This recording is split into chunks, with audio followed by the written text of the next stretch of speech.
നിയമസഭാ തെരഞ്ഞെടുപ്പ് കണക്കുകൂട്ടലുമായി BJP വലിയ മാറ്റങ്ങൾ സ്ഥാനാർത്ഥിത്വത്തിൽ ഉണ്ടാകുന്നു.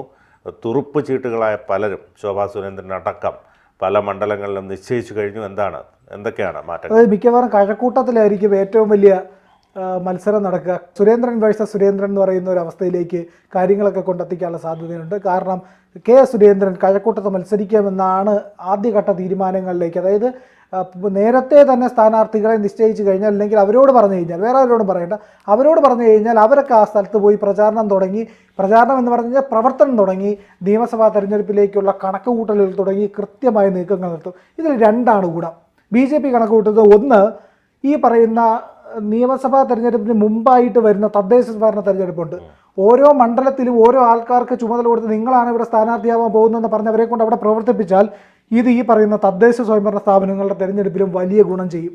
കാരണം അവരവിടെ കൃത്യമായി ഏകീകരിക്കും, അവിടെ കൃത്യമായി വാർഡിൻ്റെ കാര്യങ്ങളെല്ലാം നോക്കും, ബൂത്ത് തലത്തിൽ പ്രവർത്തനങ്ങൾ ഏകോപിപ്പിക്കുക, സമയം കിട്ടും. നീണ്ട കാലത്തെ ഒരു സമയം കൊണ്ട് കൃത്യമായ ചിട്ടയോടുകൂടി, കൃത്യമായ നീക്കങ്ങളോടുകൂടി എല്ലാ സ്ഥലങ്ങളെയും കവർ ചെയ്യാനും കൃത്യമായ അവിടുത്തെ പ്രശ്നങ്ങളുടെ ഒരു മണ്ഡലത്തിൽ 5 പ്രശ്നത്തിൽ പറ്റിയാൽ മതി, അവിടെ ഇൻഫ്ലുവൻസ് ഉണ്ടാക്കാൻ പറ്റും.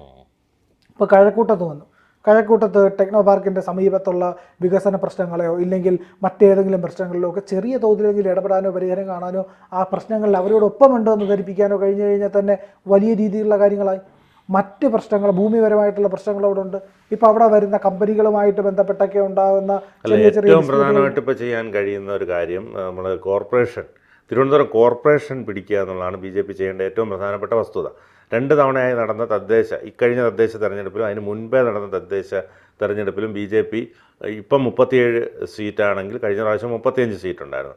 അപ്പോൾ ഈ 35 എടുത്തും ബാക്കി 2 ഇടത്തുമല്ല BJP സീറ്റ് വാങ്ങിയത്. അതായത് ഈ 35 അല്ലാത്ത മറ്റ് ചില 25ഓളം കോർപ്പറേഷൻ പരിധിയിലുള്ള വാർഡുകളിലാണ് ഇത്തരത്തിൽ ഇത് വാങ്ങിയത്. അപ്പോൾ സ്വാഭാവികമായിട്ടും ഏകദേശം ഒരു 70ഓളം ഈ കൗൺസിൽ എന്നല്ലായിരുന്നു പറയുന്നത്, വാർഡ് കൗൺസിലുകളിൽ കോർപ്പറേഷന്റെ പരിധി ആയതുകൊണ്ട് പഞ്ചായത്ത് വരുമ്പോൾ വാർഡാണ് വരുന്നത്, കോർപ്പറേഷൻ ആകുമ്പം ഗ്രാമപഞ്ചായത്ത്, ഇത് പഞ്ചായത്ത് കൗൺസിൽ, നഗരസഭ കൗൺസിൽ എന്നും പറയും. അപ്പോൾ സ്വാഭാവികമായിട്ട് ഈ പറഞ്ഞതുപോലെ 100 വാർഡുകളാണുള്ളത്. അപ്പോൾ അതിൽ ഒരു 50-ന് മുകളിൽ സീറ്റുകൾ നേടിയാൽ കോർപ്പറേഷൻ്റെ ഭരണം കിട്ടും. ഇപ്പോൾ അങ്ങേ പ്രാവശ്യം 35ഉം കഴിഞ്ഞ പ്രാവശ്യം 37ഉമാണ് സീറ്റുകളുള്ളത്. അപ്പോൾ ഈ 35ഉം 37ഉം പല സ്ഥലങ്ങളിലായിട്ടാണ് മാറി വന്നത്. അതായത് കഴിഞ്ഞ തവണ 35 കിട്ടിയെടുത്തല്ല ഇത്തവണ 37 കിട്ടുന്നത്. സ്വാഭാവികമായും അതുകൊണ്ട് തന്നെ ഇരട്ടി സാധ്യതയാണ്. അതായത് ഈ പറഞ്ഞതുപോലെ ഒരു 70ഓളം വാർഡുകളിൽ BJP ജയിച്ച വാർഡുകളാണ്. അതായത് കഴിഞ്ഞ തവണ ഇപ്രാവശ്യത്തതും കൂടെ ചേർത്ത് നോക്കി. അപ്പോൾ 70ഓളം വാർഡുകളിൽ ശക്തമായി പ്രചരണം നടത്തിയ, 70ഒന്നും വേണ്ട, ശരിക്കും പറഞ്ഞാൽ 50-ന് മുകളിൽ കിട്ടിയാൽ ഭരിക്കാം. കോൺഗ്രസ് തീരെ ദുർബലമാണ്. അപ്പോൾ സ്വാഭാവികമായും അത് നേടിയെടുക്കാൻ മുരളീധരൻ്റെ നേതൃത്വത്തിൽ, VV രാജേഷിൻ്റെ നേതൃത്വത്തിൽ ഒരു ശ്രമം നടക്കുന്നുണ്ട്. അപ്പോൾ അവിടെ ശക്തമായ പ്രചരണം കാഴ്ചവെച്ച് ഓരോ വാർഡുകളും കേന്ദ്രീകരിച്ച് പ്രവർത്തനം BJP നടത്തിക്കഴിഞ്ഞു. RSS ഉൾപ്പെടെ ഇക്കാര്യത്തിൽ പ്രവർത്തനം നടത്തുന്നുണ്ട്. വാർഡുകളാകുമ്പോൾ സ്വാഭാവികമായിട്ടും എല്ലാ വീടുകളെയും എല്ലാവരെയും നേരിട്ട് അറിയാൻ കഴിയുന്ന ഒന്നാണ്, വോട്ടുകൾ സമാഹരിക്കാൻ കഴിയും. അപ്പോൾ അത്തരത്തിൽ BJPക്ക് ഈ കോർപ്പറേഷൻ ഭരിക്കാൻ കഴിഞ്ഞാൽ സ്വാഭാവികമായും അടുത്ത നിയമസഭാ തെരഞ്ഞെടുപ്പിൽ തിരുവനന്തപുരത്ത് ഈ പറഞ്ഞതുപോലെ നേമവും വട്ടിയൂർക്കാവ് അടക്കം അങ്ങനെ 3-4 സീറ്റുകളിൽ വിജയസാധ്യത നിലനിൽക്കുന്നുണ്ട്. നേമത്ത് ഒരു തവണ ജയിച്ചതാണ്. അതോടൊപ്പം തന്നെ മറ്റ് പല വാർഡുകളിലും നിയോജക മണ്ഡലങ്ങളിലും വിജയിക്കാനുള്ള സാധ്യത കാണുന്നുണ്ട്. അപ്പോൾ ഇത്തരത്തിലുള്ള സ്ഥാനാർത്ഥികളെ ഈ പറഞ്ഞതുപോലെ ഇലക്ഷൻ തന്ത്രം അറിയാവുന്ന ശോഭാ സുരേന്ദ്രൻ അടക്കമുള്ള സ്ഥാനാർത്ഥികളെയൊക്കെ അവിടെ നിശ്ചയിച്ചുകൊണ്ട് വലിയൊരു പ്രവർത്തനം കാഴ്ചവെച്ചാൽ BJPക്ക് വരുന്ന നിയമസഭാ തെരഞ്ഞെടുപ്പിൽ ഒരു 10-ൽ താഴെയുള്ള സീറ്റുകൾ നേടാൻ കഴിയുമെന്നാണ് BJP അണികളും അതോടൊപ്പം തന്നെ CPM-ഉം ഭയക്കുന്നത്. അതായത് 19 സീറ്റുകളാണ് BJPക്ക് ലക്ഷ്യം വയ്ക്കാൻ കഴിയുന്ന നിയമസഭാ തെരഞ്ഞെടുപ്പിൽ. അതിൽ 10 സീറ്റിൽ, അതായത് കഴിഞ്ഞ ലോക്സഭാ തെരഞ്ഞെടുപ്പിൽ 10 സീറ്റിൽ BJP ഒന്നാമതാണ്. അതായത് ലോക്സഭാ തെരഞ്ഞെടുപ്പിൽ നടന്ന നിയമസഭാ മണ്ഡലങ്ങളിൽ 10 വലിയ രീതിയിലുള്ള വിജയമാണ് ഈ പറയുന്ന ഇവർക്ക് ലഭിച്ചിരിക്കുന്നത്. അതുപോലെ തന്നെ ഇതിൻ്റെ നമ്മൾ പ്രധാനമായിട്ട് കണക്കാക്കാൻ കഴിയുന്ന ചില മണ്ഡലങ്ങളുണ്ട്. തിരുവനന്തപുരം, തൃശ്ശൂർ ജില്ലകളിലാണ് കഴിഞ്ഞ ലോക്സഭാ തെരഞ്ഞെടുപ്പിൽ BJP ഏറ്റവും ശക്തമായ പ്രകടനം കാഴ്ചവെച്ചത്.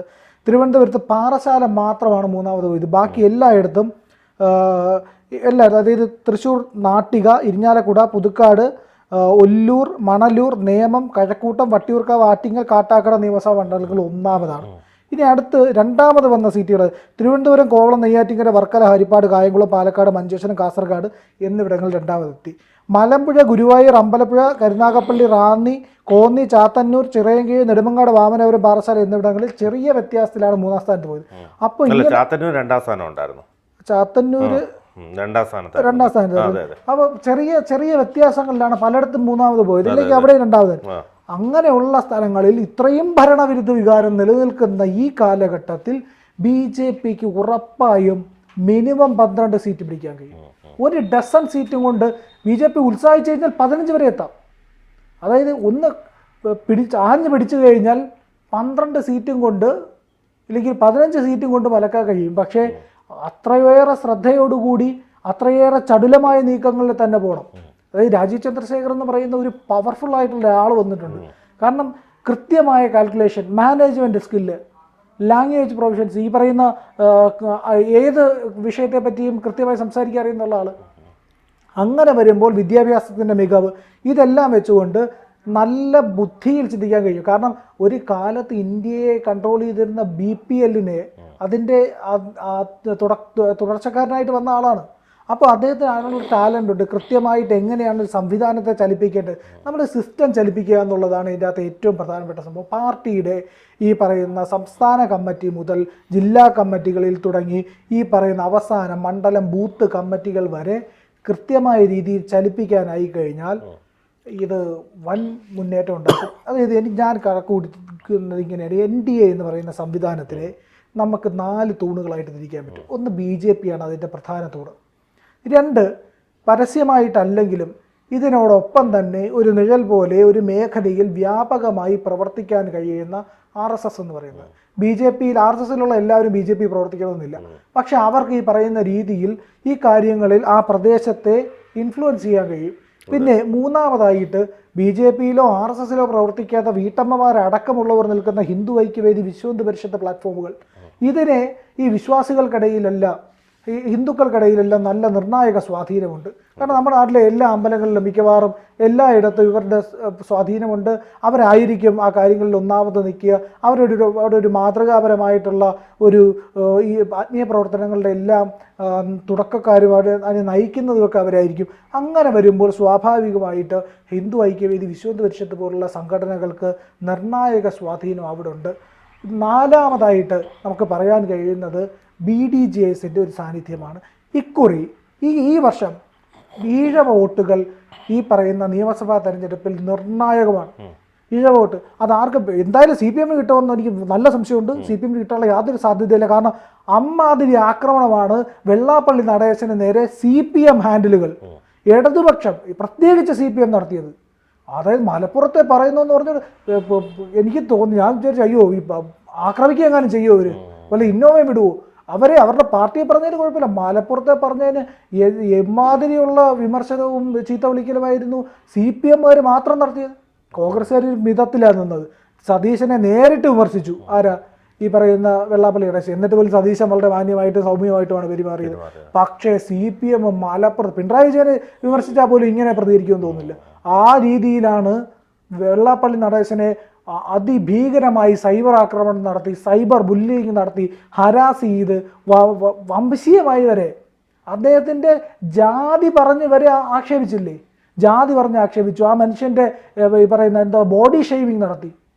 എങ്ങനെയൊക്കെ വൈകൃതത്തോടുകൂടി ആ പറയുന്ന സമുദായ നേതാവിനെ ആക്രമിക്കണം, ആ രീതിയിലെല്ലാം CPM ആക്രമിച്ചില്ലേ. അപ്പോൾ ഇനി ഈഴവ സമുദായം ഈ പറയുന്ന ഇടതുപക്ഷത്തിനൊപ്പം നിൽക്കുമെന്ന് യാതൊരു പ്രതീക്ഷയുമില്ല. അതുകൊണ്ട് തന്നെ BDJSന് ഇക്കുറി നിർണായകമായ ഒരു സ്ഥാനം ലഭിച്ചേക്കും. അങ്ങനെ ലഭിക്കുന്ന സ്ഥാനത്തിൽ കൂടെ വരുന്ന ഈഴവ വോട്ടുകൾ കോൺഗ്രസിലേക്ക് പോകാനുള്ള സാധ്യതയും കുറവാണ്.